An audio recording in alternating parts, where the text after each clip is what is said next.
So tonight, if you suck, they come in.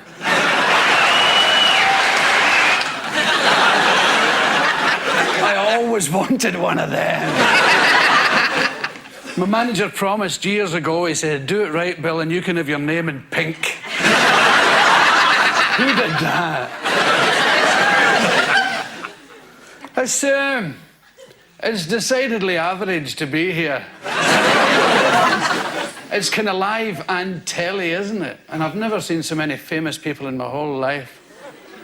It's great. It's like a party at our house. I love it. I start very slow. I start real slow. And because I think you're the same yourself, you know, when you go to your work, not you people at the front, the working classes are back.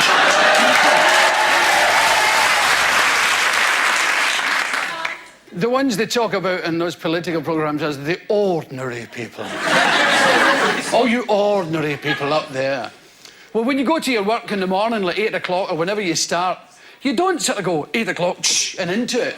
You sort of relax and scratch your arse and read the paper and look out the window. Well, this is me at my work. This is me, I'm doing it. I'm not on a YOP scheme. This is what I do. And it's awful. Every time I open my eyes, I'm looking at one of my heroes. It's like a nightmare. I did this once before, you know. It was in the year that Scotland qualified to play in Germany. You know, Scotland always qualify. You have to think of the year. I think it was 74 or something. They were playing in Germany, and the guy who was supposed to make money for them kind of ripped them off. The Scottish football team, that is. And they ended up by being given a sort of a 6-month loan of a Vauxhall. Jet set stuff, isn't it? Get a loan of Vauxhall for 6 months. So, Willie Ormond, who was the manager, asked me to go down and entertain the team, and it was hellish. It was just this room full of Dennis Laws and Billy Bremners. I did the whole thing with my eyes shut. I was like, open my eyes. God, it was the best laxative I've ever known. So I was going to tell you a bit about myself. You probably know a lot because I've kind of become the darling of the chat shows. But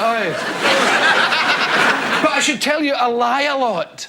So some of it wasn't true. I've made myself very windswept and interesting as the years have rolled on. Because I was born a sort of fart.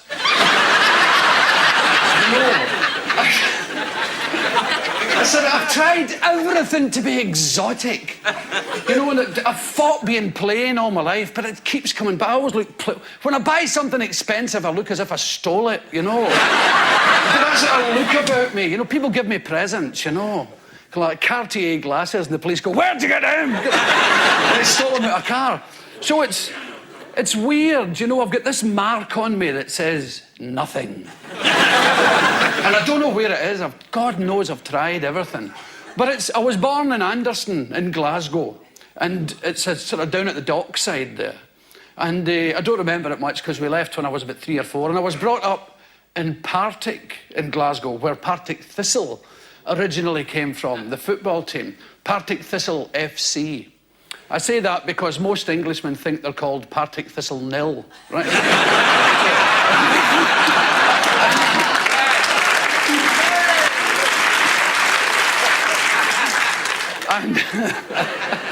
And they're always good for a laugh, you know, Partick Thistle. And, yeah, what can I say? I was brought up as a Catholic in Partick, and it was okay. I got A-level guilt, you know. Yeah.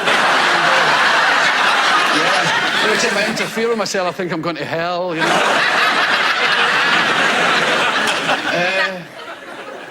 Yeah, it was an okay education for everybody else. I think I spent most of the times watching pigeons screwing in the reef. That was it. That was the education.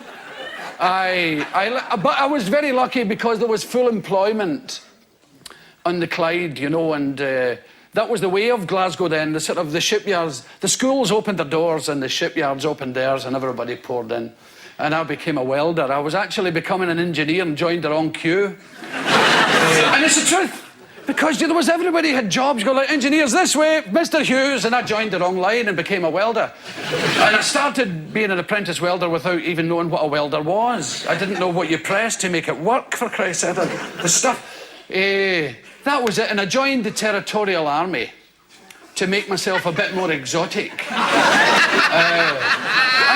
did. It was the parachute regiment. And I got my red beret, and I looked like acne. I had my uniform, and I got my wings and everything. And we did an exercise once. It was a complete and utter waste of time, as the entire Territorial Army is. We did an exercise. It's a dreadful waste of time and money. Oh, I swear, I mean, we did an exercise in Cyprus, all us paratroopers in the Carigna Mountains with my gun. And we chased, the parachute regiment chased the Green Howards through the mountains for 10 days, and we caught one. There was thousands of us, armed to the teeth, bayonets down the trousers, and it was great. Real pose. Everybody looked like Rambo climbing. At last, I'd become exotic. We caught this poor bastard, and he worked in the same shipyard as me. He was a territorial too. It was great. I could have sneaked up behind him in the canteen and saved the country a fortune.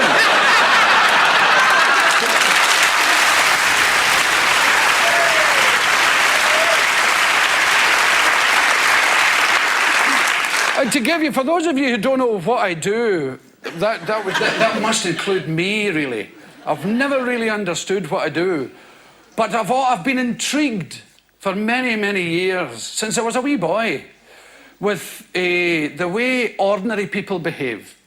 And I've often looked at people and thought, my God, because I've been kind of obsessed with sex as well, you see, throughout all these. It took me an extraordinary length of time to lose my virginity. Oh, God almighty, it was ages. I won't even tell you, because you'll talk about me. It was a long time. I was tattooed first. I mean, it was so long. I had to do it eventually for the sake of my sight. I had to do it.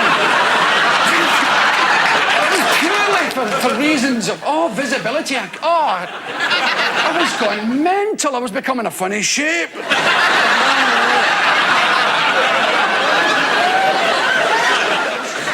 No, really. And I seem to see things that people don't just take. I was in Los Angeles, and this is the truth. There was a sign, and it said, "To the Braille School." And I thought, who's it for? And I thought, why don't they do all road signs in Braille? People stop and go like that. Oh, yeah.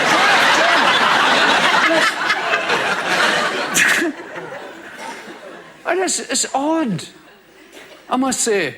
But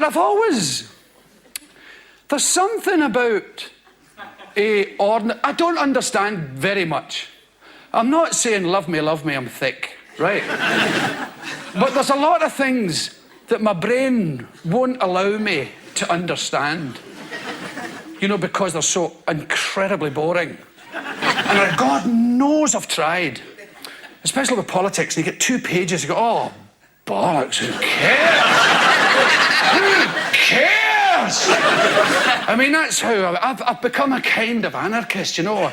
I think roughly the desire to be a politician should bar you for life from ever being one. Just watching them, don't vote, it encourages them. Just watch them, God. I mean, isn't that awful? But anyhow,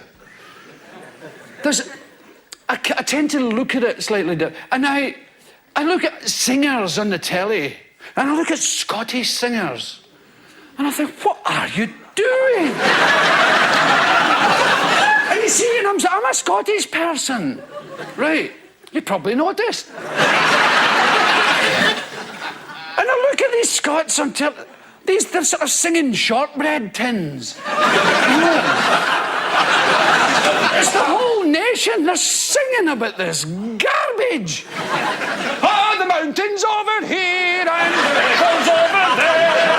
Silent in the river and I'm roaming in the gloaming. Bonny purple mountains and the sun is going off. Fuck off!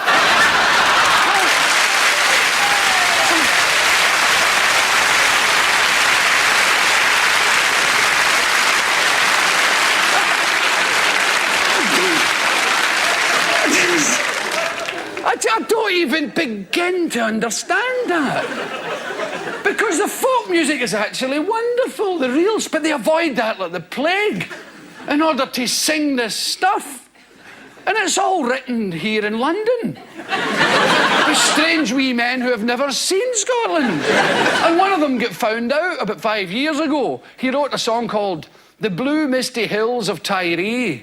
But if you've ever been in Tiree, it's like a bloody billiard table. Oh, the misty blue hills. Oh, and there's this never-ending line of Highland weird people. I mean, I'm not saying the Highland people are an amazing race of people, lyrical, nice people. But there's this section who keep turning up on television in Scotland with a Brine Island shirt and a space in the teeth. And the wee badger handbag there. Mountains and rivers and Bonnie Morag and the Roman and the Gloaming. And it's a very strange affair. And then there's the Gaelic ones. You've probably seen them. They say hello to you all the time when they're singing. Hello, hey,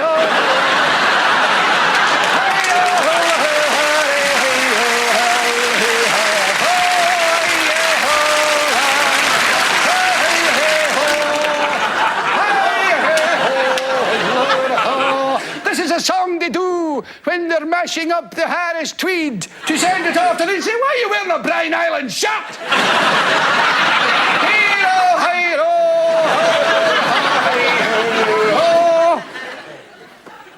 It's absolute nonsense.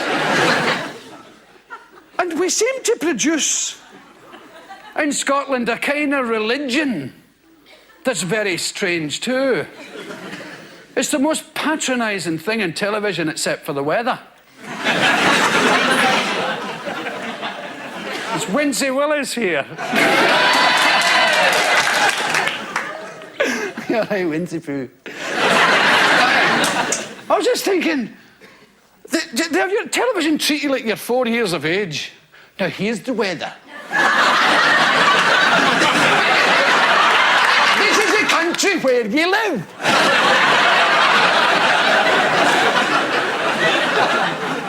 And this is a wee cloud. Probably not. I really feel brassed off when they do that. They stick clouds and lightning on the board. You don't need to do that! I know what a cloud looks like! Just tell me, I'll understand! You have to behave yourself. I can't get it.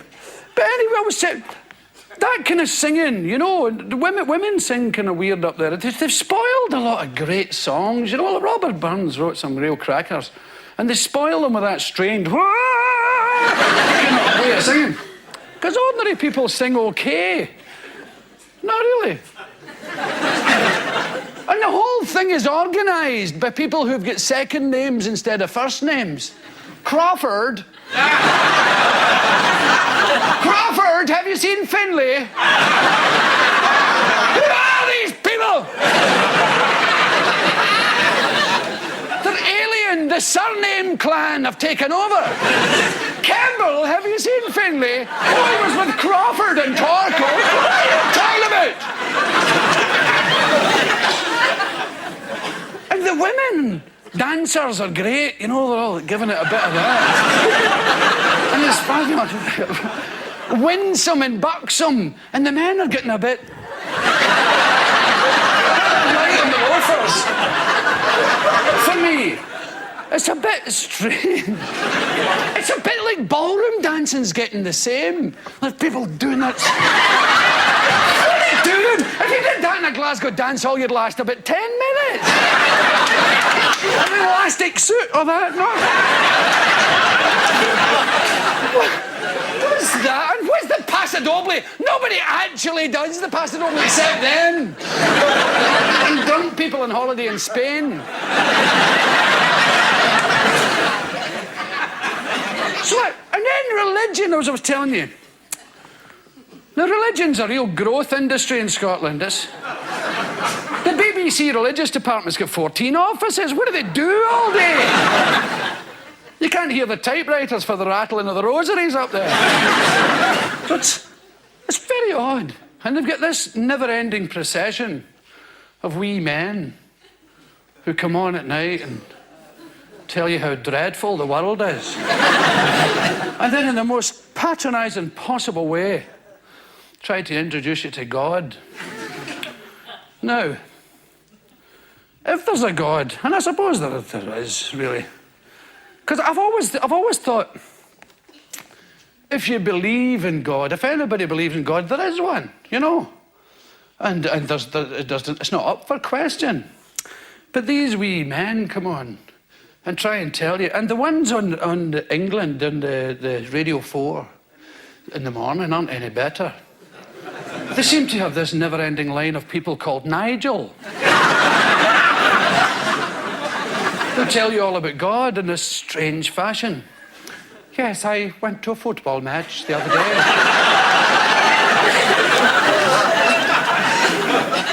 And you know is the key, right? You know.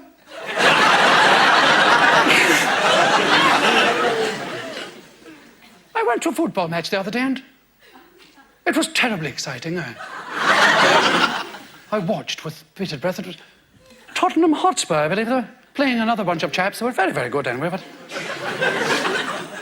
the game was rather exciting. And on the way home, I said to my son, Nigel Jr., I said, Nigel? He said, yes, Daddy. I said, did you enjoy the game, Nigel? Oh, yes, Father. It was super and terribly exciting. Is that all, Nigel? Well, yes, Daddy. But, Nigel, didn't you attempt to think of it on a more spiritual plane? Did Jesus play for Tottenham Hotspur, Daddy? And, you know, in a funny way, he did.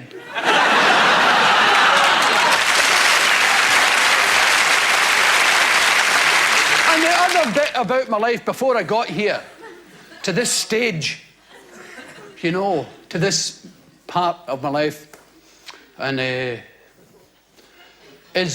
used to be a folk singer, but I was dreadful. I had a voice like a goose farting in the fog. And it doesn't make you attractive to women at all. Funny enough, I was talking to Robbie Coltrane about this a wee while ago. We did a programme recently, me and Mr. Coltrane.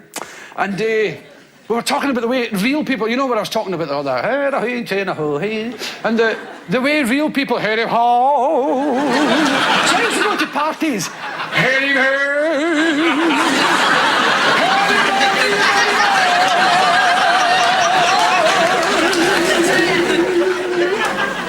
hide still, I still fall in love. Go yourself, big man, shut up.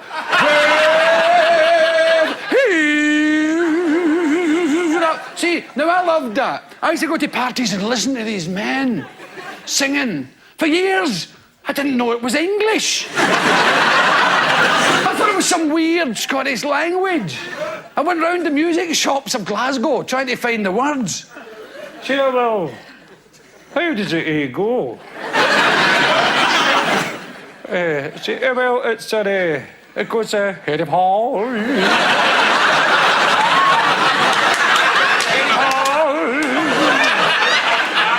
Eddie Sheedy Ball.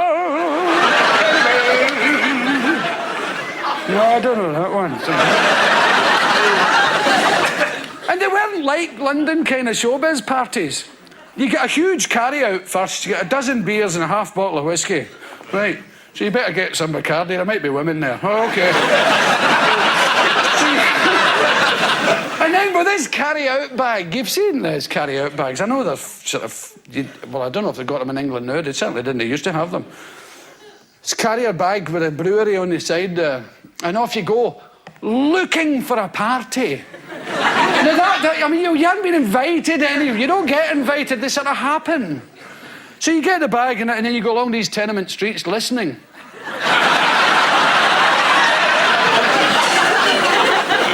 And then from a window you hear, Harry Paul. Harry Paul.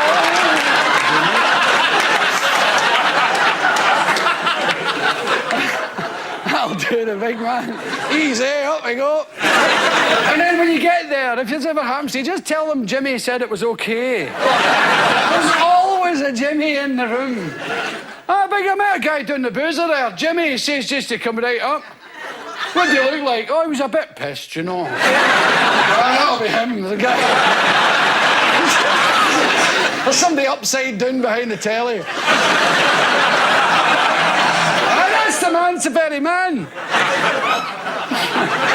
Sit in, son, give us a song. Harry Ho! Harry Ho! And there's another thing about Scotsmen. They always sing about being far away from Scotland when they're still there. Though I'm far across the sea. No, you're not. You shut your face. It's the only song your father knows right through. Be quiet. I'm very far away. And of course, everybody likes to sing. And sometimes they spin a bottle. And when it points at you, it's your turn, and you have to do a thing, you know. And if you only know the one song, well, somebody might sing it before you. And that's you have to leave, go home. That's it, I'm off. So, yeah, it's happened to me. I used to be the wild side of life. Hard to be the wild side of life. And it's the way I yelled, and went back to the wild who said life. What's the one? Do you know what a who is? A who. That's what the old rugged cross stands on. He far away on a hill.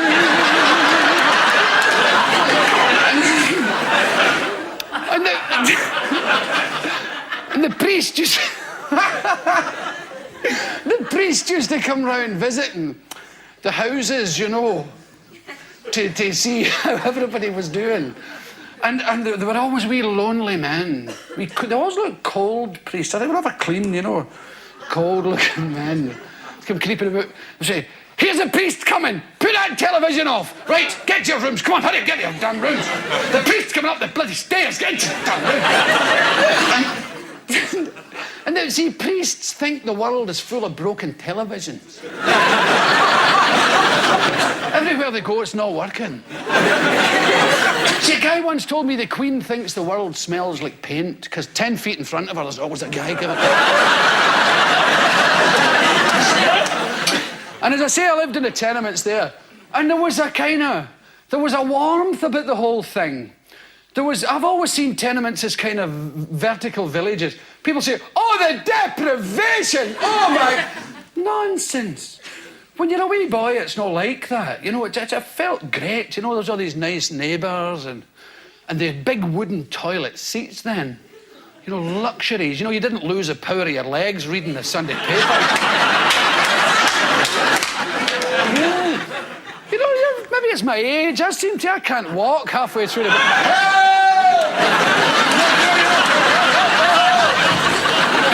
Needles can't get out the damn thing. They're falling for you. Oh, my God.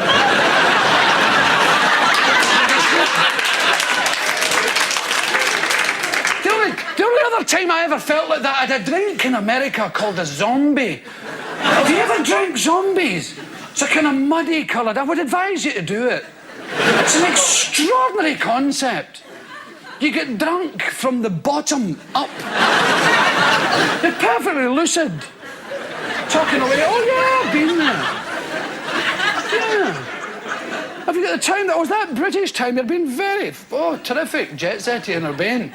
Until you need to go to the toilet. Your legs are pissed. Excuse me, I'll just go to the toilet.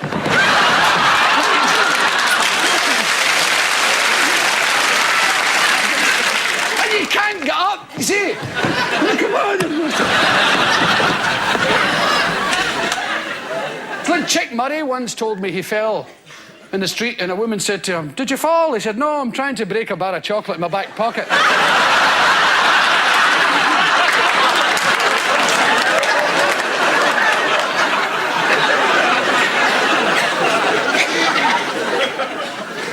When the priest come to the house, mother says, and see, in the tenements you'd put a bit poorish. In the winter you'd throw coats on the bed for the kids. Yeah, a bit of coat there, keep you warm. Oh, God. The very thought. But it was actually brilliant, because you could wear them in the dark and go about playing things. Right, you wear the fur coat and I'll wear this big...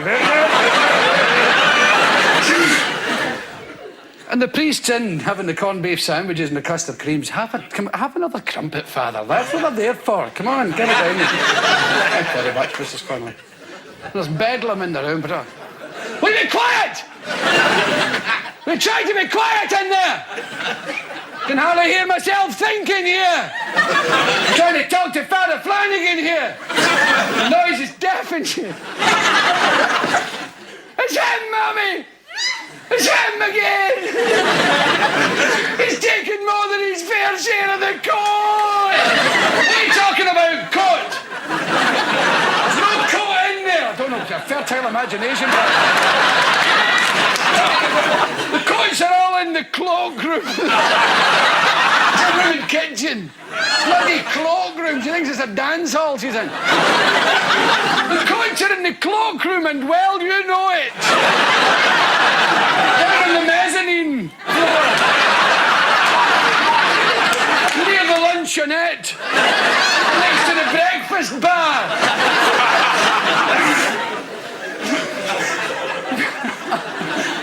It's an eiderdown. The stupid girl coat. I don't know where they get it. She must have thought it was one of them doovie jackets. Eiderdown! What were you saying, Father? What were you saying about... What were you saying about God there, Father? What was that? All right enough. Here, have a custard cream, that's fine. And you don't say... Bedlam, bedlam, bedlam. Will you stop that in there? I won't tell you. Tell you again. It's him, Mommy. It's him again. What's he doing this time? He's shoving his legs through the sleeves of the item.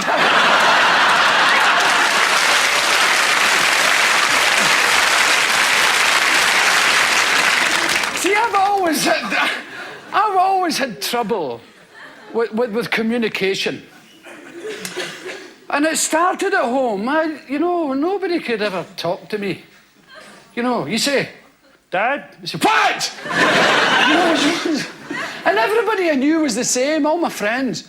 And the people couldn't communicate properly with them. They didn't talk about generation gaps, because it wasn't a problem. You just battered the children into that stupid person. And on it went. It was just... But they used to say strange things to you. Say, "Can I go out on my bike?" "What? Bike? I'll give you a bike."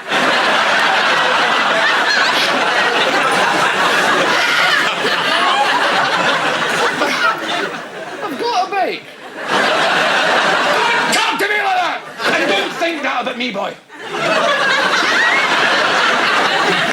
Can I go to the pictures? What? Pictures, is it? I'll pictures you, my lad. What does that mean? There's lots of things I don't know. I'll make you smile on the other side of your face.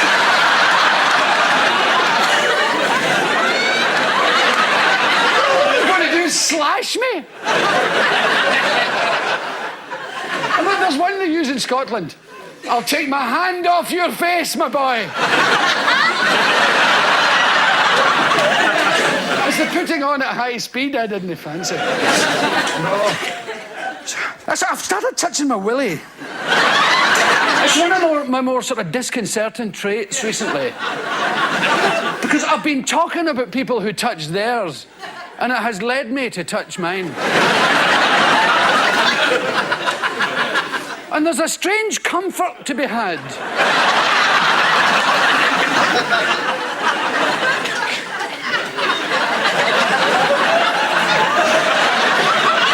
You don't wiggle it about or anything. You check it like you check your change or credit cards or... I think maybe it's going to fall off as you get older, like your hair. Perhaps when you're older you lose your willy. Panic in your soul. Usually happens to men in their 30s. Happened to me and mine. We're lying in the bath, luxuriating, and you look down, and there's your first grey pubic hair. That's your starter for 10. And I thought, God, how awful. Nobody told me about that. Because you don't get, like, Grecian 2000 adverts with a guy. With the guy walloping it down the front of the jeans. Another thing I love is adverts.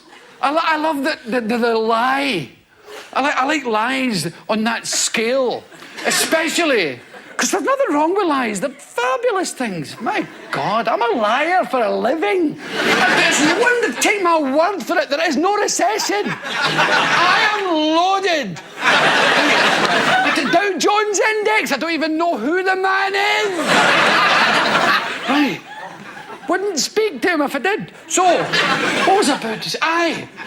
On a Saturday morning, in the papers, you get these adverts for things that they obviously can't sell. And people have gone, oh, God, leave it out. What? You know, a combined cigarette lighter and coat hanger or something.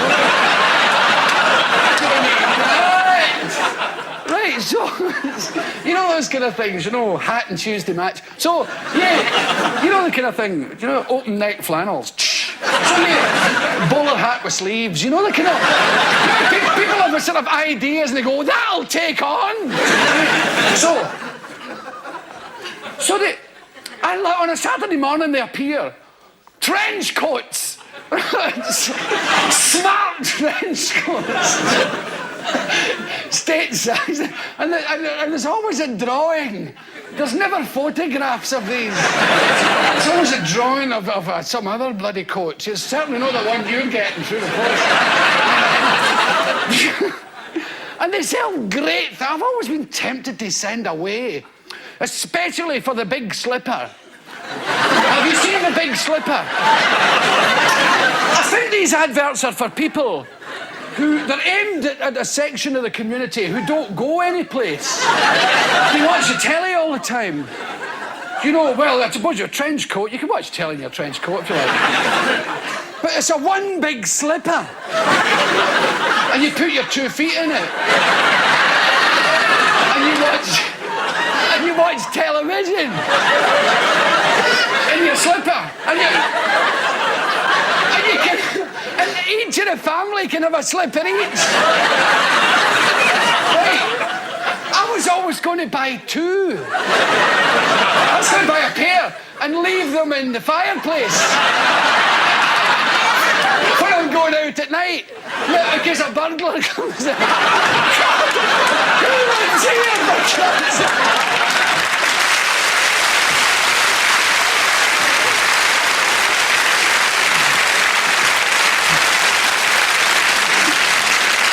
You can cheer the world up by doing things like that. A thing I haven't noticed in England, which is a very, very good thing, well, that is, it's a good thing you haven't got it, is in Scotland they say, well, that's all from television tonight. I bid you all a very, very good night. And especially those of you who live alone. You know what? Should have just reminded them.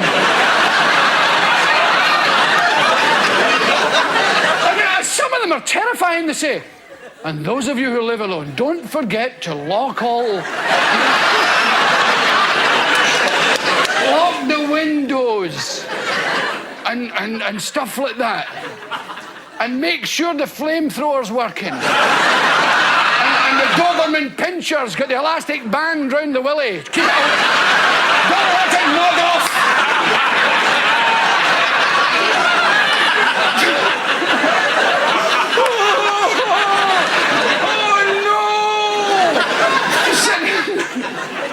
And I always wanted to be in charge of that bit of the programme. You see, especially those of you who live alone. For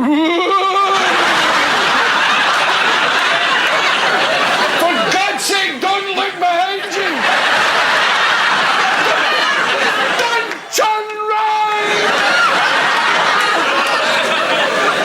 And there's another one they do, as they say. And that's all tonight, and I hope you enjoyed the programmes as much as we did. We also enjoyed them the first time round, and yes, it's been great fun. And in the interest of safety, don't forget to switch off your TV before you go to bed.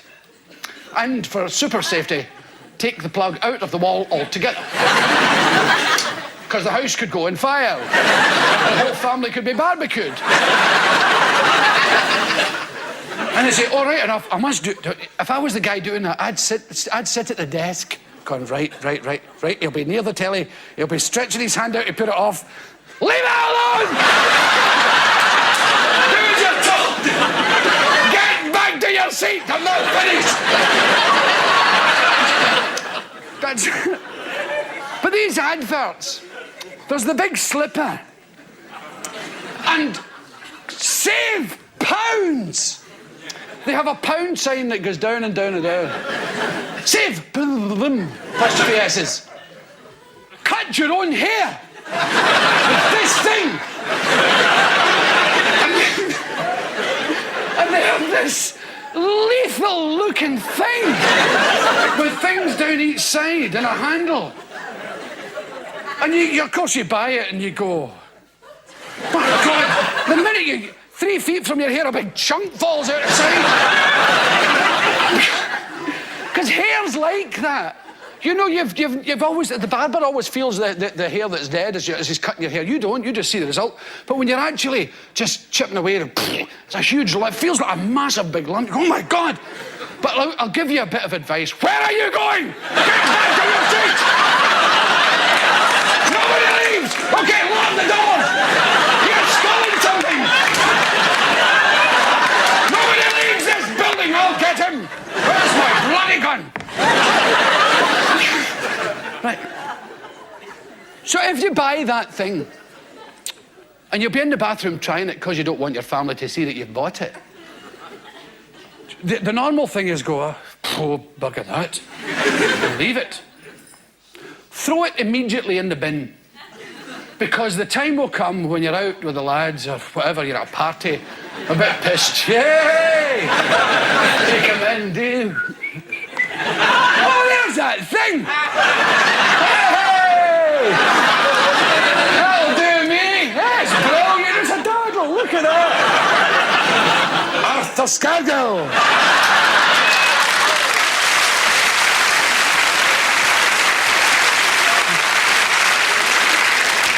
There's another great thing. It's an energy suit. And it's like a sleeping bag that you wear when you're sitting in the house.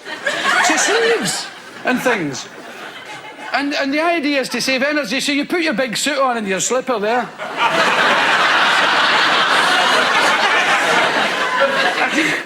And you cut each other's hair if the telly's boring. And there's another fabulous thing. Incontinence knickers. There's always too many incontinence knickers. I think they were expecting a sort of plague of incontinence. I think maybe it was at the last budget or something. They expected to sell a lot of them. Oh, no. And I I was looking at this incontinence stuff and I thought, I don't want to laugh at incontinent people, right?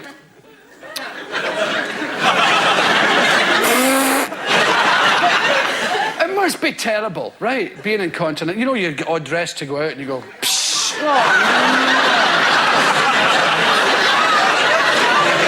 Change it. You can't buy white clothes. You can't buy grey suits. You go,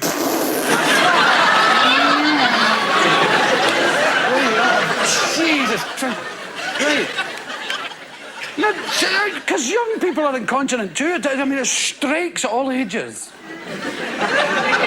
Suppose a young, trendy guy. Hey. Hey, you guys. He's trying to sneak back to his seat. Get back! You haven't missed a thing. I was only killing time to get back. Go on. So the guy's young and trendy. Says, and then he sees the advert. Right, that'll do me. Give us a pair of them. Give us a bit of that.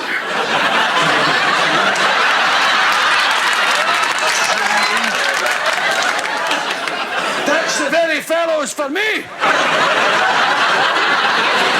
The see-through +4s. Just a job at St Andrews on a rainy day. Then get the trendy baggy trousers on and off to the discotheque giving it a bit of that, yeah. Hey, how you doing? What's your sign? Sagittarius? All right. Yeah, half man, half horse, yeah. License to shit in the street. That's good.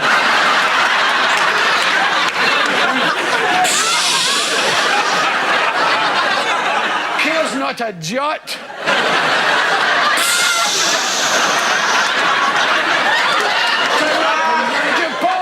Settle up and ride it.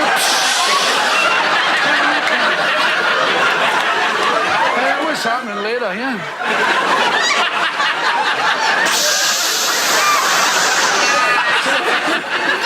There's 7 gallons down each leg.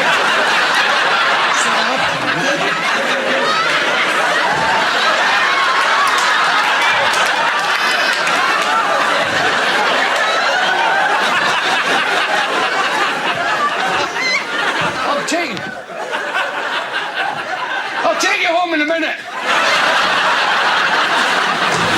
I'll just go and empty my underwear.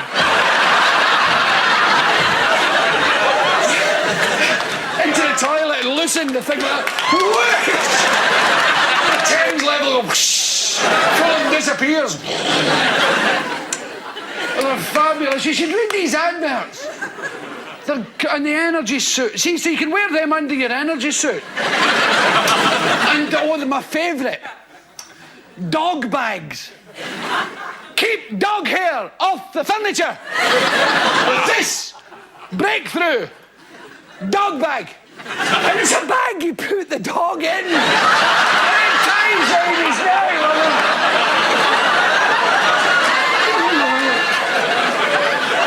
Special bag for the budgie. You put the... Keep feathers out the carpet. So your dog's in the bag. And you're all sitting with a big slipper each. Watching the telly. Unless you're a super duper family, you get one big slipper for the whole family. Well, you've all got a big slipper each, and the mother says to father, I'm just nipping out. I'm just nipping out to the toilet. What? Why don't you put on a cup of tea? Anyhow, that's...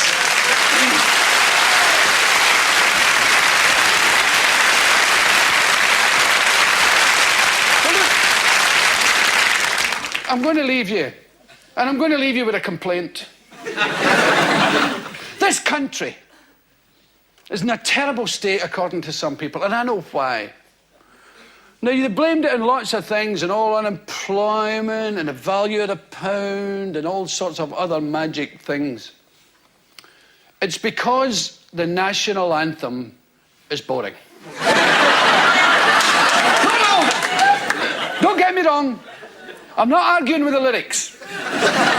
Well, I am. But not them all. I mean, I think the Queen should be saved. I think it's a great idea. And if anybody's going to save her, God's the very chap. Who am I to rock the boat? Not I. Nice person. Show business personality. Right? It's an appalling song. And it's racist. It is anti-Scottish. And the fourth verse is all about Marshall Wade coming up to give us a belt in the mouth. And I don't like it. And with a mighty rush, rebellious Scots to crush. Oh, do you bloody think so? I don't see any rush to Hampden to crush anybody. I rest my case. Now, you see, when you look at the Olympic Games, we go in with a flag.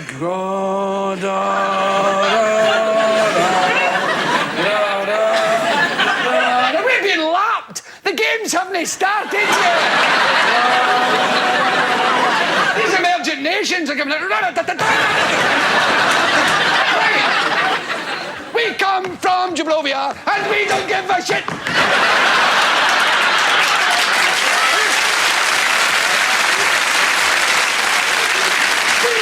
An actual debt of £50 squillion. We will get the monkeys. God save. All the other nations don't want us to win. Because when we win, it takes half an hour and the flag out of the bloody pole.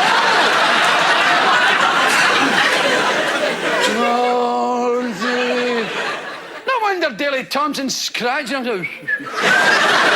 Season up.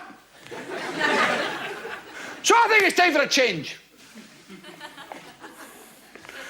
And I think a refreshing change would be to use a theme from The Archers.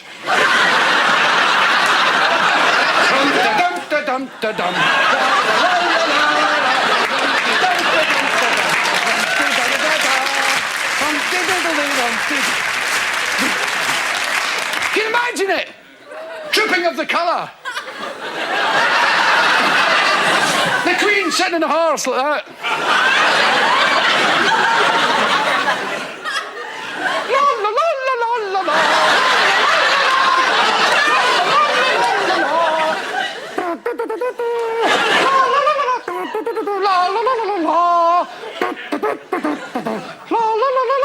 And then the public in the seats going rum-de-diddle-dee.